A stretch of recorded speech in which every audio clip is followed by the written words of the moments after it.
नमस्कार दोस्तों, एक नई वीडियो में आपका फिर से स्वागत है एनसाइक्लोजी के पे। इस वीडियो में हम आपके लिए एक 3000 क्वेश्चंस की जनरल साइंस की सीरीज शुरू कर रहे हैं। इस पूरी सीरीज़ में हर वीडियो में 30 क्वेश्चन मिलेंगे आपको और उसके हिसाब से 100 वीडियोज़ में आपको 3000 क्वेश्चन प्रोवाइड कराए जाएंगे। तो चलिए फ्रेंड्स, शुरू करते हैं अपनी वीडियो। अगर आपने चैनल को सब्सक्राइब नहीं किया है अभी तक तो चैनल को सब्सक्राइब कर दीजिए। तो चलिए फ्रेंड्स, ये है जनरल साइंस की। इसमें जनरल साइंस के किसी ना किसी प्रीवियस ईयर एग्ज़ाम में आए हुए सारे क्वेश्चंस हैं। ये किसी ना किसी लेवल पे कहीं ना कहीं क्वेश्चन आए हैं और आगे आने वाले एग्ज़ाम्स के लिए भी ये बहुत ज़्यादा इंपॉर्टेंट हैं।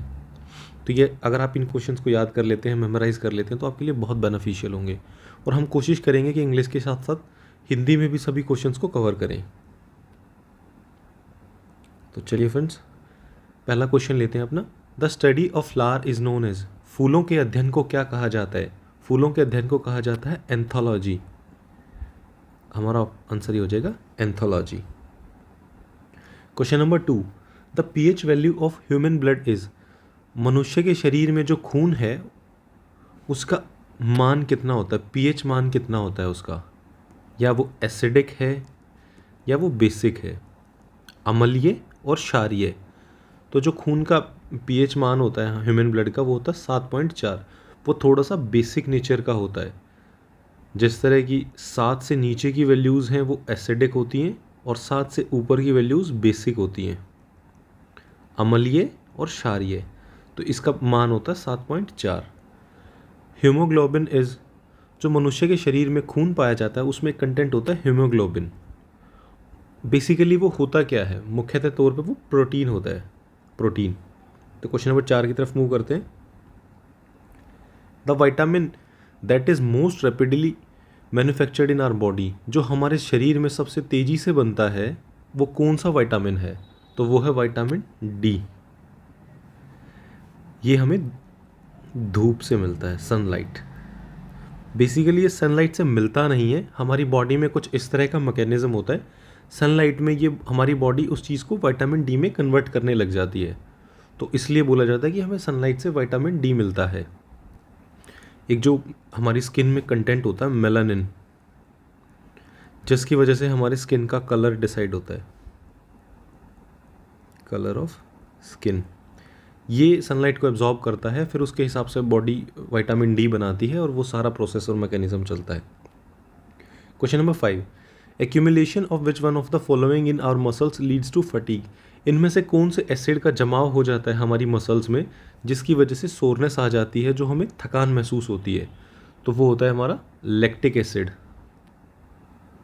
लैक्टिक एसिड मसल्स में, जो हमारे मसल फाइबर्स होते हैं वो ब्रेक हो जाते हैं, और जहाँ से वो ब्रेक होते हैं, जब हम वर्कआउट करते हैं जिम में, तो हम जो भी कोई पर्टिकुलर एक्सरसाइज करते हैं तो उस पर्टिकुलर एरिया में से मसल फाइबर ब्रेक हो जाता है और ब्रेक होने की वजह से लैक्टिक एसिड वहाँ निकलना शुरू हो जाता है, जिसकी वजह से हमें मसल में सोरनेस फील होती है और बॉडी को थकान फील होती है। तो इसका आंसर है लैक्टिक एसिड। तो चलिए नेक्स्ट क्वेश्चन की तरफ मूव करते हैं। The escape velocity of the earth is, कोई भी चीज़ कितनी स्पीड से फेंकी जाए अर्थ से, किस हिसाब से उसका प्रोजेक्शन होगा, स्पीड का क्या स्पीड की वैल्यू रहेगी कि वो अर्थ के एटमॉस्फेयर को क्रॉस करके अंतरिक्ष में चली जाएगी, बाहर निकल जाएगी उससे? तो उसकी स्पीड होनी चाहिए ऑप्शन नंबर बी, 11.2 किलोमीटर पर सेकेंड। किसी भी चीज़ का प्रोजेक्शन इस स्पीड से होना चाहिए उसको अर्थ के एटमॉस्फेयर से बाहर अगर हम उसको भेजना चाहते हैं तो। Question number 7, which one of the following pair is not correctly matched. तो यहाँ से हम ऑप्शन नंबर ए देखेंगे, एनीमोमीटर, ये सही दिया हुआ है। अमीटर इलेक्ट्रिक करंट को मेज़र करता है, ये भी सही दिया हुआ है। पायरोमीटर हाई टेम्परेचर्स को मेज़र करने के लिए यूज़ होता है, ये भी सही है। टैकोमीटर प्रेशर डिफरेंस, ये गलत है। जो टैकोमीटर यूज़ होता है, टैकोमीटर यूज़ होता है एंगुलर स्पीड या रोटेशनल स्पीड। रोटेशनल स्पीड, ये जो व्हीकल्स वगैरह में लगे होते हैं ना मीटर्स, वो टैकोमीटर होता है। एंगुलर स्पीड के लिए, जो एंगुलर स्पीड या रोटेशनल स्पीड बोल सकते हैं, उसको मेज़र करता है टैक्योमीटर। और यहाँ दिया हुआ प्रेशर डिफरेंस, फिर प्रेशर डिफरेंस को कौन मेज़र करेगा, इसको मेज़र करेगा मैनोमीटर, मैनोमीटर। चलिए नेक्स्ट क्वेश्चन की तरफ मूव करते हैं। Question number 8, which one of the following method is use to separate water from alcohol water mixture. Alcohol का और वाटर का मिक्सचर लिया हुआ है, उसको अलग करने के लिए कौन से प्रोसेस का सहारा लिया जाता है, तो उसको अलग करने के इस प्रोसेस से अलग किया जाता है डिस्टिलेशन। तो आंसर हो जाएगा option number D, distillation. Next question पे मूव करते हैं।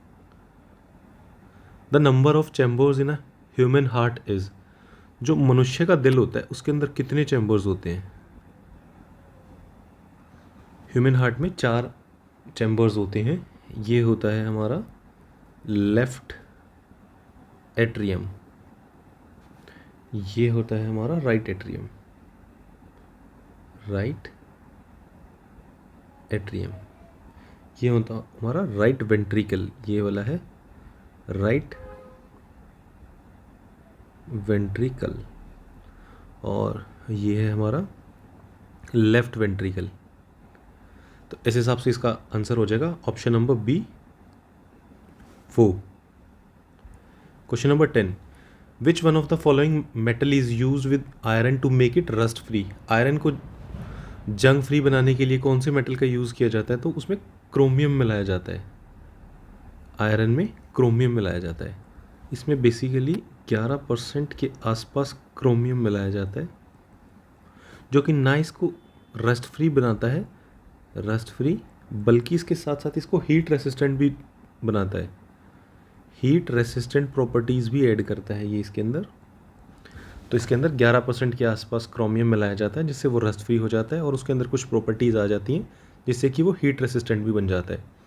Athletes foot is a disease caused by, athlete foot disease है जो वो फंगस की वजह से होती है। ये फंगल इन्फेक्शन है जिसकी वजह से अजीब तरह का पैर हो जाता है। उसमें बहुत सारी जो हमने पहले वीडियोस डाली है ह्यूमन डिजीज़ के बारे में, उसमें आपको ये भी देखने को मिल जाएगा, मैंने फ़ोटो भी डाला है उसमें, और बाकी सब चीज़ें भी एक्सप्लेन की हैं किस तरह से क्या होता है। तो वहाँ से आपको जो एडिशनल इन्फॉर्मेशन है फंगल इन्फेक्शन की, एथलीट फुट की, और वो सब आपको वहाँ से मिल जाएंगी। नेक्स्ट क्वेश्चन की तरफ मूव करते हैं। Question number 12, in eye donation which part of donors eye is utilized. तो हमेशा जब भी आँख दान की जाती है, नेत्रदान की जाती है, जो ये बोला जाता है कि सबको नेत्रदान करना चाहिए, हमारी गवर्नमेंट ने एक स्लोगन भी दिया हुआ है इसके लिए, नेत्रदान महादान। तो उसमें आँख का कॉर्निया डोनेट किया जाता है, किसी भी पेशेंट को कॉर्निया दिया जाता है, जो हम बोलते हैं ना कि आइज़ डोनेट करना, तो उसमें कॉर्निया ही दिया जाता है। तो क्वेश्चन नंबर 13 की तरफ मूव करते हैं। The major component of honey, शहद का जो मेन कंपोनेंट है, मेन हिस्सा है, वो किस चीज़ से बना हुआ होता है, तो वो बना हुआ होता है फ्रुक्टोज से। फ्रुक्टोज, जिस तरह अलग अलग तरह की शुगर होती है ना, माल्टोस, फ्रुक्टोज, सुक्रोज, तो जो मेजर कॉन्स्टिट्यूएंट है, जो मेजर कंपोनेंट है हनी का, वो फ्रुक्टोज होता है हमारा। नेक्स्ट क्वेश्चन की तरफ मूव करते हैं। The velocity of sound is minimum in, जो साउंड है वो मैकेनिकल वेव है, मैकेनिकल वेव। मैकेनिकल वेव्स वो होती हैं जिनको अपने प्रोपोगेशन के लिए, जिनको एक जगह से दूसरी जगह पे जाने के लिए किसी माध्यम की आवश्यकता होती है, और वैक्यूम ऐसी चीज़ है जिसमें कोई माध्यम उसको मिलता नहीं है। तो जो वेलोसिटी है स्पीड की, जो वेलोसिटी है स्पीड की, वो मिनिमम होगी वैक्यूम में। नेक्स्ट क्वेश्चन की तरफ मूव करते हैं। How many bones are present in human ear, मनुष्य के कान में कितनी बोन्स होती हैं, तो टोटल 6 बोन होती हैं, 3 करके। और जो सबसे छोटी हड्डी होती है मनुष्य के शरीर की, स्टेपीज, वो भी कान के अंदर ही पाई जाती है, ह्यूमन ईयर में, human ear. Question number 16, which one of the following organ is affected by malaria. Malaria में इंसान का कौन सा हिस्सा है जो वो अफेक्ट होता है, तो वो अफेक्ट होता है हमारे स्प्लीन, स्प्लीन में। क्वेश्चन नंबर 17 की तरफ मूव करते हैं। Which of the following substance is use for artificial rain, तो ये होता है सिल्वर आयोडाइड, कृत्रिम बारिश कराने के लिए, कृत्रिम वर्षा कराने के लिए इनमें से किस सब्सटेंस का यूज़ होता है? वो सिल्वर आयोडाइड होता है। जो हमारे क्लाउड्स होते हैं उनके ऊपर जाके इसको स्प्रिंकल किया जाता है। सबसे ज़्यादा इस जो ये वाली टेक्निक है, इसका टेक्निक का सबसे ज़्यादा यूज़ करता है चाइना, आर्टिफिशियल रेन कराने का। तो इसका आंसर हो जाएगा option number C, silver iodide. Question number 18 की तरफ मूव करते हैं। Which one of the following gas is known as noble gas? तो नोबल गैस कौन सी है? हीलियम। क्वेश्चन नंबर 19 की ओर मूव करते हैं। Which one of the following device is use for detecting lie? झूठ को पकड़ने के लिए इनमें से किस यंत्र का प्रयोग किया जाता है? तो वो है पॉलीग्राफ टेस्ट। इस टेस्ट को लाई डिटेक्टर टेस्ट भी बोलते हैं हम, लाई डिटेक्टर टेस्ट। और इस टेस्ट को ऐसे ही नहीं कराया जा सकता कि कोई भी इस टेस्ट को करा सकता है। इस टेस्ट को कराने के लिए पुलिस या जो इस तरह के भी डिपार्टमेंट्स हैं उनको कोर्ट की परमिशन लेनी होती है, उसके बाद ही ये टेस्ट कराया जाता है। Question number 20, ELISA test is form to test. ELISA test है enzyme linked immuno solvent assay. ये एड्स को फिगर आउट करने के लिए, एड्स का पता लगाने के लिए, डायग्नोज करने के लिए इस टेस्ट का यूज़ किया जाता है, वो है एलिसा टेस्ट। क्वेश्चन नंबर 21 की तरफ मूव करते हैं। A man who doesn't know when to stop eating is suffering from. Actually जब एक इंसान को नहीं पता चलता है ना कि उसको कब खाना रोकना चाहिए, क्या करना चाहिए, कब शुरू किया, कब रोका, कितना खा लिया, उस डिजीज़ को बोलते हैं बुलिमिया। बुलिमिया ये सीरियस डिसऑर्डर होता है एक। क्वेश्चन नंबर 22 की तरफ मूव करते हैं। Which of the following device is used for converting alternative current into direct current? जो अल्टरनेट करंट होता है उसको एसी को डीसी में कन्वर्ट करने के लिए, एसी को डीसी में कन्वर्ट करना है तो वो करेगा हमारा रेक्टिफायर। क्वेश्चन नंबर 23 पे चलते हैं। Octane number is use for measuring the quality of petrol. अभी जैसे एचपी ने लॉन्च किया था 100 ऑक्टेन, 100 ऑक्टेन ये लेटेस्ट है, जो सबसे एडवांस्ड पेट्रोल है इस टाइम इंडिया में, वो है 100 ऑक्टेन। ऑक्टेन नंबर यूज़ किया जाता है उसकी प्योरीफिकेशन को बताने के लिए, उसकी क्वालिटी को बताने के लिए। प्योरीफिकेशन नहीं बोलेंगे, क्वालिटी को बोलेंगे कि वो उसका जो कितना ज़्यादा कैलोरीफिक वैल्यू है, और वो सब चीज़ें इससे फाइंड आउट होती हैं ऑक्टेन नंबर से। जितना हाई ऑक्टेन नंबर उतना ही उत्तम क्वालिटी का वो पेट्रोल होता है। The chemical name of baking soda. Baking soda का केमिकल नेम होता है sodium bicarbonate. Option number C. Question number 25, the sky appears blue due to its. जो हमारा आसमान है वो नीला दिखाई देता है, किसकी वजह से? वो हमें दिखाई देता है हमारा scattering of light. Option number A. Question number 26 पे चलते हैं अभी। A satellite is kept moving in its orbit around the earth due to its centripetal force. जो सेंट्रीपिटल फोर्स जनरेट होता है उसकी वजह से वो अर्थ के चारों ओर सैटेलाइट घूमती रहती है। इस क्वेश्चन में पूछ रहे हैं कि कोई भी सैटेलाइट है, उपग्रह है, वो अर्थ के चारों तरफ अपने ऑर्बिट में घूमता रहता है, किस फोर्स की वजह से? तो वो हो जाएगा हमारा centripetal force. Option number B. Question number 27 है, the time period of a pendulum. एक जो पेंडुलम है उसका टाइम पीरियड किस पे डिपेंड करता है? उसका टाइम पीरियड डिपेंड करेगा, उसका फॉर्मूला ये होता है L/G।